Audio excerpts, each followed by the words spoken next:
सर्दियों की एक ठंडी सुबह थी। गांव में कोहरे की चादर फैली हुई थी।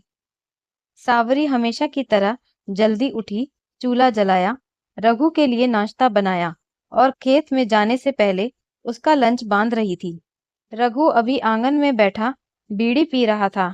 तभी गांव के मंदिर की तरफ से घंटियों के साथ शोर उठने लगा। कुछ ही देर में हांफता हुआ एक बच्चा दौड़ता आया। रघु भैया, पक्की सड़क के मोड़ पर ट्रैक्टर पलट गया है। लोग कह रहे हैं उसमें तुम्हारा छोटा भाई भी है। ये सुनते ही रघु का चेहरा सफेद पड़ गया। वो दौड़ पड़ा। सावरी ने भी बिना कुछ सोचे हाथ में पड़ी पानी की बोतल और पट्टियां उठाई और उसके पीछे भागी। मोड़ पर पहुंचते ही देखा ट्रैक्टर पलटा हुआ था और उसके नीचे उसका छोटा भाई गुड्डू दबा पड़ा था। हाथ पांव में खून और मिट्टी लगी थी। गांव के लोग उसे निकालने की कोशिश कर रहे थे, लेकिन ट्रैक्टर का वजन बहुत था। सावरिक ने बिना समय गवाए अपने गहने उतारकर पास खड़े मजदूरों को दे दिए और बोली, तुम लोग ये रखो, पर जल्दी से रस्सी और लकड़ी लाओ, अभी निकालना होगा। गांव वालों ने जैसे ही ट्रैक्टर को उठाने की कोशिश की, सावरी ने घुटनों के बल घुसकर गुड्डू को खींचा। उसके हाथ खून से लाल हो गए, ले, लेकिन उसने छोड़ना मंजूर नहीं किया। कुछ मिनटों की जद्दोजहद के बाद गुड्डू बाहर आ गया। वो बेहोश था, लेकिन सांसें चल रही थी। बारिश की हल्की बूंदें कच्ची छत से टपक रही थी। अंधेरे कमरे में बस एक छोटी सी टिमटिमाती लालटेन जल रही थी।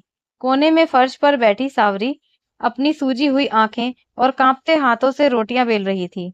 उसके गाल पर ताजा चोट का नीला निशान था, लेकिन चेहरे पर कोई शिकवा नहीं, सिर्फ एक अजीब सी शांति, मानो दर्द अब उसकी जिंदगी का हिस्सा बन चुका हो।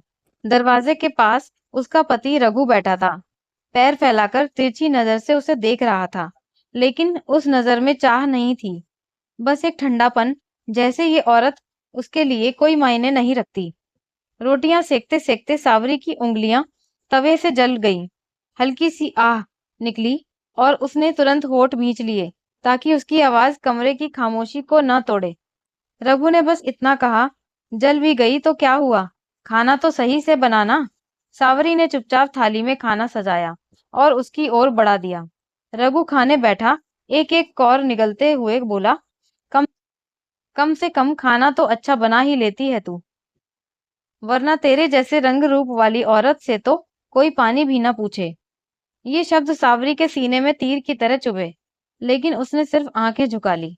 उसे याद आया, शादी से पहले कितनी बार उसके रिश्ते सिर्फ इस वजह से टूट गए थे। उसका रंग सांवला नहीं, काला था। लोग कहते, अरे भाई, इतनी काली बहू लाएंगे तो खानदान का नाम डूब जाएगा। माँ की आंखों में तब भी आंसू होते और आज भी वही आंसू थे। बस अब वो अकेली इस घर में थी, जहां उसका पति भी उसे इंसान नहीं समझता था। लेकिन सावरी ने जब अजीब सी ताकत देखी, वो इस घर को छोड़कर कभी नहीं गई।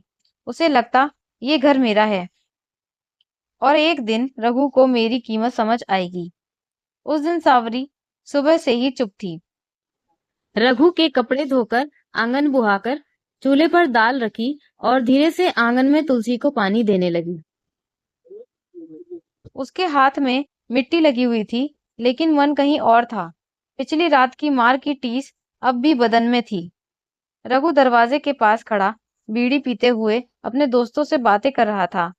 दोस्तों के सामने वो अक्सर सावरी को ताना मार देता, देखो, ये है मेरी बीवी, काली है पर खाना अच्छा बनाती है।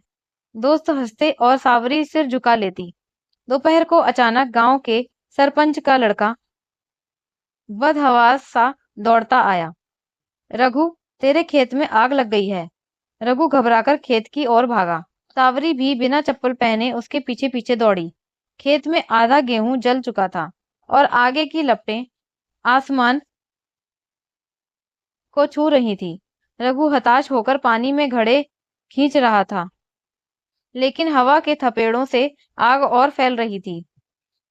सावरी ने बिना सोचे समझे अपनी साड़ी का पल्लू फाड़ा, उसे पानी में भिगोया और आग पर पलटा। उसे पानी में भिगोया और आग पर पटका। बार बार धुआं उसके मुंह और आंख में भर रहा था, लेकिन उसने रुकना मंजूर नहीं किया। गांव के लोग भी जुट गए और घंटों की मशक्कत के बाद आग पर काबू पाया गया। रघु थका हारा जमीन पर बैठा था। उसने पहली बार देखा सावरी की हथेलियां छिल गई थीं। चेहरा धुएं से काला पड़ गया था, लेकिन उसकी आंखों में एक अजीब सी चमक थी, जीत की चमक। गांव की औरतें उसके चारों ओर खड़ी थीं। सावरी, तेरी वजह से आधा खेत बच गया, वरना सब खाक हो जाता। रघु ने कुछ कहना चाहा, लेकिन उसके भीतर की आदत, वो पुराना अहंकार उसे रोक रहा था। उसने बस मुंह फेर लिया और घर लौट आया। उस रात सावरी फिर भी उसके लिए खाना बनाकर लाई। रघु ने खाना खाया, लेकिन कोई धन्यवाद नहीं दिया। सावरी ने सोचा, शायद अभी वक्त लगेगा, पर एक दिन वो जरूर समझेगा। सावरी ने तुरंत अपना आंचल फाड़कर उसके घाव बांध दिए और बोली, रघु जल्दी कर, इसे शहर के अस्पताल ले चलो।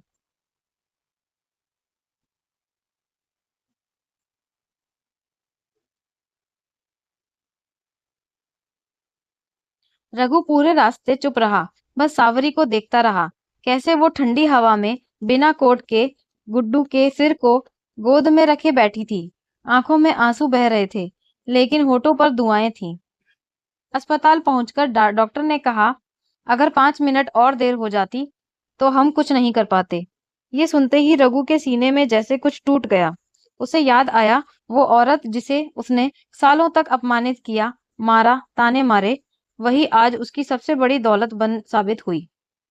उस रात घर लौटकर रघु देर तक सावरी के पास बैठा रहा। पहली बार उसने बिना कहे उसके हाथ को थाम लिया। सावरी चौंकी, लेकिन कुछ बोली नहीं। रघु की आंखें नम हो गईं। वो शब्द जो सालों से उसके गले में फंसे थे, अब बाहर आने को बेताब थे। अस्पताल से लौटने के बाद रघु का व्यवहार बदलने लगा। वो पहले की तरह ऊंची आवाज में बात नहीं करता था, न ही ताने मारता। लेकिन वो अभी भी पूरी तरह खुलकर कह नहीं पा रही थी। लेकिन वो अभी भी पूरी तरह खुलकर कुछ कह नहीं पा रहा था। शायद सालों की आदत, शायद शर्म। गांव वालों ने भी देखा कि रघु अब सावरी के काम में हाथ बटाने लगा है। कभी कुएं से पानी भर लाता, कभी चूल्हे के पास बैठकर उसके हाथ से चाय पीता। एक शाम जब सूरज ढल रहा था, सावरी आंगन में चुपचाप कपड़े सुखा रही थी। रघु पीछे से आया और हल्के से बोला, सावरी। सावरी ठिठक गई। शादी के इतने सालों में पहली बार रघु ने उसका नाम लिया था। आमतौर पर वो अरे सुन या ओ काली कहकर पुकारता था। उसके होंठ कांप रहे थे, लेकिन आवाज में अजीब सी नमी थी। मुझे माफ कर दे, जो किया जो कहा सब गलत था। सावरी ने उसकी ओर देखा। ये वही आदमी था जिसने कभी उसकी आंखों में आंसू भरने में हिचकिचाहट नहीं की थी, और आज वही आदमी उसके आंसू पोंछने आया था। रघु ने आगे बढ़कर धीरे से उसका हाथ थाम लिया। तू मेरी किस्मत है सावरी, तेरा रंग नहीं, तेरी रूह सबसे सुंदर है। सावरी के दिल में जो पत्थर सालों से रखा था, वो जैसे पिघल गया। उसने उसने बस सिर झुका लिया और होठों पर हल्की सी मुस्कान आ गई। उस दिन के बाद रघु ने उसे कभी चोट नहीं पहुंचाई। गांव में अब लोग सावरी को काली नहीं कहते थे, बल्कि रहू की लक्ष्मी कहकर पुकारते थे। और सावरी वो वही रही, मिट्टी की खुशबू जैसी, शांत और भीतर से अडिग, क्योंकि उसने जान लिया था सच्ची जीत रंग बदलने में नहीं, बल्कि किसी के दिल का रंग बदलने में होती है। कहानी अच्छी लगी तो लाइक करें और चैनल को सब्सक्राइब करना ना भूलें। धन्यवाद।